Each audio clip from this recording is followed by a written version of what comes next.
Andito na naman siya, oh. Ano naman ginagawa mo dito? Wala. So, what's up, guys? Welcome to Project Innovare. This is episode 8, where I create Contents. 31 videos ba? This is already episode 8. May nakikigulo po sa akin ngayon. I-claim niya na po ang regalo sa kanya ni Ako. Thank you, Ako. So I guess you can consider this as shopping day niya na naman. Oo, sa kwarto ko. Oo daw. Nagre-request siya sa akin ng full-size mechanical keyboard na nare-receive niya sa akin or kinukuha niya sa akin is 65%, 75%. Now, gusto niya daw ng isang full-size. O sige love, pag nakagawa ka ng transition, kaya mo ba gumawa ng transition? Hindi. Oh, sige, try mo. Ready? 1, 2, 3. Wow! This is from Mchos. K99. Ayan, tignan nyo.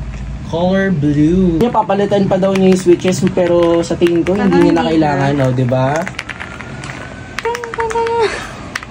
Meron na po siyang RGB lines dito which is totally aesthetic. Metal, Mchos logo. Fit.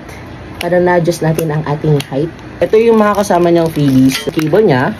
Bakit ito lang kulay? Purple yun. Well, it's a custom switch kasi. Ayan. Cute no? Cute ng switch niya. So, parang siyang ube. Ube, tapos may cheese.